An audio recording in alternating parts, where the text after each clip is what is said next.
Alors, en ce dimanche de la Trinité, je prendrai ce texte dans Jean 14, versets 18 à 31.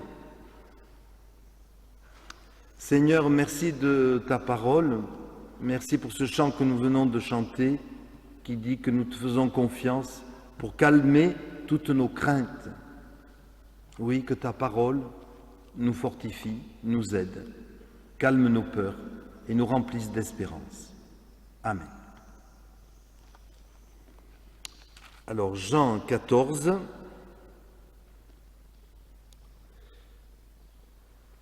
encore un peu de temps, dit Jésus, et le monde ne me verra plus. Mais vous, vous me verrez, car je vis, et vous aussi vous vivrez. En ce jour-là, vous connaîtrez que je suis en mon Père, que vous êtes en moi et que je suis en vous. Celui qui a mes commandements et qui les garde, c'est celui qui m'aime. Et celui qui m'aime sera aimé par mon Père. Je l'aimerai, je me ferai connaître à lui.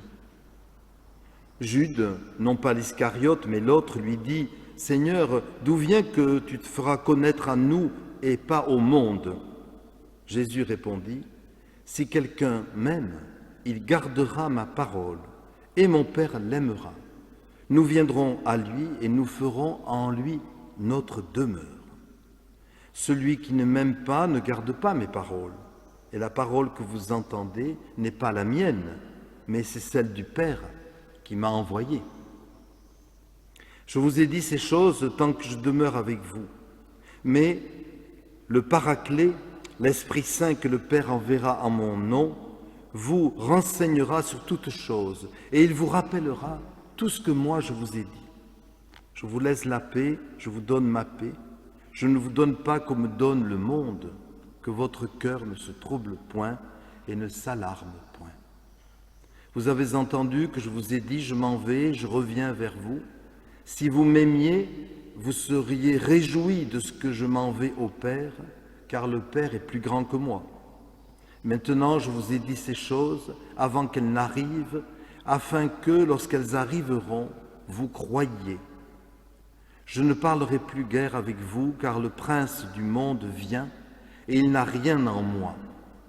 Mais afin que le monde sache que j'aime le Père et que j'agis selon l'ordre que le Père m'a donné, levez-vous, partons d'ici.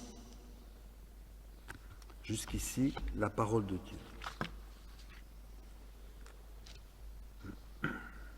Le contexte de ce passage, on revient un peu en arrière dans la chronologie finalement, c'est lorsque Jésus prépare son départ, qu'on a fêté à l'Ascension, vers le ciel, vers sa demeure.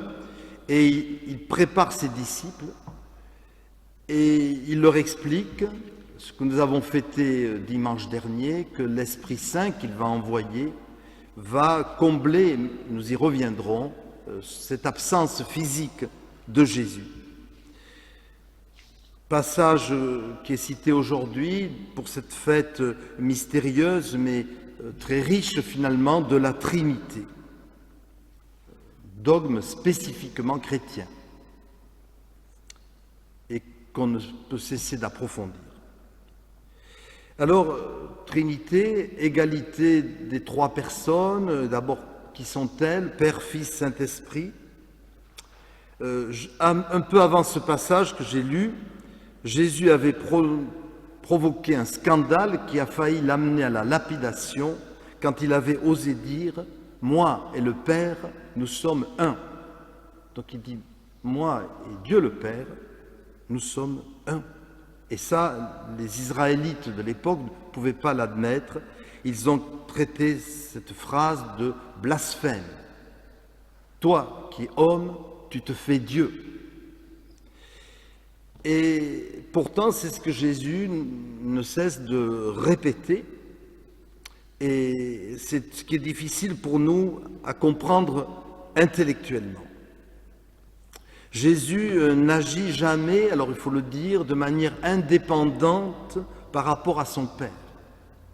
Il a déjà réglé ses problèmes d'adolescence, il n'a pas besoin de se démarquer de l'autorité paternelle, il a passé ce cap, et donc il est bien dans sa peau de fils. Parce que le Père reste toujours premier. Alors c'est un peu compliqué à comprendre. Le Père est plus grand que moi, dit Jésus. Ça ne veut pas dire qu'il est supérieur, parce que dans la Trinité, il y a parfaite égalité entre les trois personnes, et donc personne n'est supérieur à l'autre. Néanmoins, le Père reste source permanente de la divinité, et une source dans laquelle il faut toujours aller puiser. Donc le Père reste premier. Je connaissais un agriculteur qui disait, mais c'était par rapport à son propre fils, il faut faire au nom du Père avant de faire au nom du Fils. Alors c'est vrai que le Père reste premier, néanmoins, il n'est pas supérieur. Mais Jésus a une déférence, et c'est logique, par rapport à son Père, à Dieu le Créateur. Et ça se voit par exemple dans la prière qui nous enseigne le Notre Père. Parce que quand les disciples donc lui disent « Enseigne-nous à prier », il aurait pu dire « Priez-moi », ce qui est possible. Il aurait pu dire « Seigneur Jésus », etc. Non, il dit « Notre Père qui es aux cieux », etc. Donc Jésus nous renvoie toujours vers son Père. Mais en même temps, et c'est là la subtilité de la chose, si vous étudiez bien le Notre Père, vous pouvez, j'avais envie de dire, vous amuser à le faire chez vous, vous verrez qu'il n'est pas possible de le dire sans Jésus. Parce que notre Père qui es aux cieux, que ton nom soit sanctifié, qui sanctifie le nom du Père, c'est Jésus. Qui fait sa volonté jusqu'au terme de sa vie, c'est Jésus. Qui est le pain quotidien qu'il nous donne, eh bien c'est encore Jésus qui dit « Je suis le pain de vie ». Donc c'est clair que, entre parenthèses, dans notre Père, le pain qui est demandé, ce n'est pas simplement le pain de froment, mais c'est Jésus. Donc vous voyez qu'on arrive à ce constat qu'on ne peut pas séparer le Père du Fils ou de l'Esprit. Mais chacun, et c'est ça le génie, reste distinct de l'autre. Et c'est extraordinaire, c'est insondable comme mystère.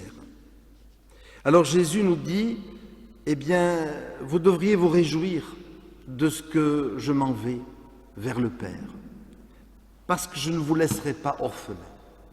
Et je reviendrai après au rôle de l'Esprit.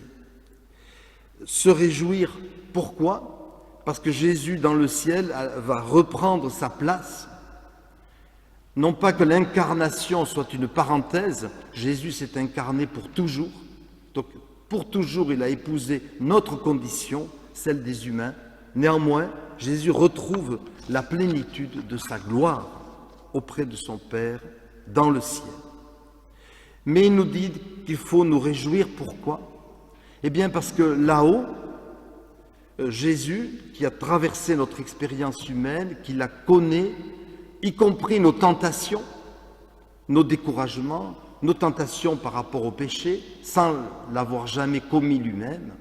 Donc Jésus qui nous connaît, eh bien depuis qu'il est là-haut, il peut intercéder non pas simplement pour le territoire restreint d'Israël, où son corps physique le retenait, mais depuis qu'il est monté au ciel, auprès de son Père, eh bien, il peut prier pour nous. Et il ne cesse d'intercéder pour nous. Voyez? Donc même si je prie le Notre Père, je sais que Jésus, lui, prie pour moi. C'est quand même merveilleux. Et voyez ce rôle, cette dynamique intertrinitaire. Et c'est pour ça que Jésus nous dit, vous devriez vous réjouir que je m'en aille. L'autre raison, c'est ce qu'on a fêté dimanche dernier, c'est que en partant, Jésus nous envoie l'Esprit Saint en plénitude. Et c'est l'Esprit qui compense finalement tout le manque physique de Jésus-Christ. Là encore, j'y reviendrai en dernière partie. Mais je voudrais approfondir un instant ce que dit Jésus quand il dit qu'il faut se réjouir. Il dit, si quelqu'un m'aime, il gardera ma parole, et puis moi et le Père, nous ferons en lui notre notre demeure. C'est pour ça qu'il faut se réjouir. Parce que Jésus nous dit, finalement, je m'en vais, mais je reste présent spirituellement, et de votre cœur, je fais ma demeure, mon tabernacle. C'est quand même extraordinaire.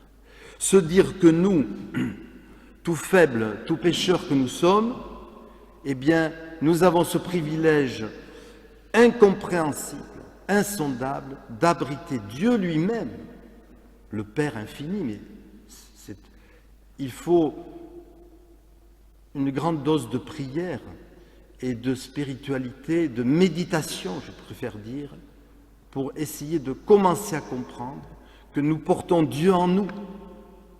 Depuis que nous avons la foi, eh bien, nous portons, le Père et moi, nous ferons notre demeure chez lui. Donc Dieu habite en nous. Et je ne sais pas, mais le matin, quand on se lève, on devrait se dire davantage, mais je porte Dieu en moi.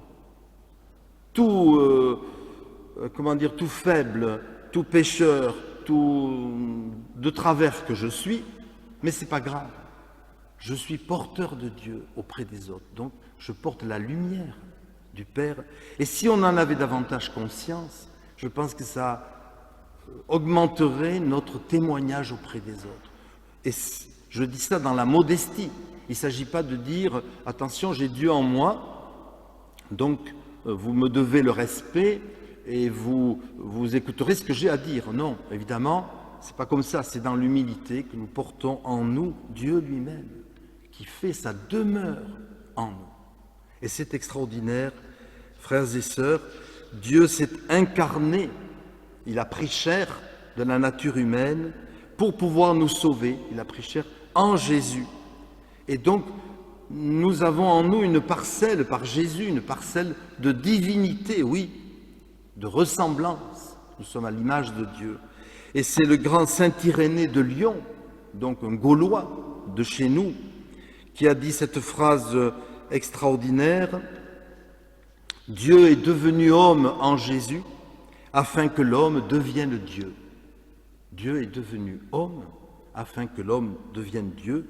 Comprenons, Dieu s'est incarné en chair humaine en Jésus afin que l'homme se réconcilie avec le Père et retrouve la vie éternelle divine qu'il avait perdue depuis la chute d'Adam et Ève. Dieu est devenu homme afin que l'homme devienne Dieu. Oui, Dieu habite dans nos cœurs et il nous transforme. Et je crois que c'est ça notre espérance de chrétien, se dire, ce n'est pas moi qui vais me changer tout seul, mais c'est Dieu qui va me changer et va me rendre de plus en plus conforme à son image. Nous portons Dieu en nous, ce qui fait dire à saint Paul que nos corps, vos corps, dit-il, sont le temple du Saint-Esprit. C'est extraordinaire. Nos corps, nos pauvres corps, en bonne santé ou en moins bonne santé, peu importe, nous sommes temple du Saint-Esprit. Et je le dis souvent, même si nous sommes attachés au temple de Pierre, le vrai temple, c'est nous, en réalité. Donc même si le temple venait à s'effondrer, ça serait triste, mais pour autant, Dieu ne quitterait pas le monde, puisque c'est dans le cœur des chrétiens qu'il réside. Et cela a un impact, je dis cela pour terminer cette seconde partie.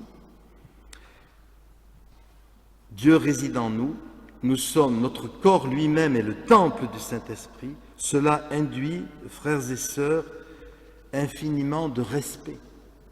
Respect par rapport à notre corps, à qui nous devons, oui, une forme de respect, d'honneur. C'est pour ça qu'on prend soin de son corps, qu'on va chez le médecin, voire chez l'esthéticienne, pourquoi pas.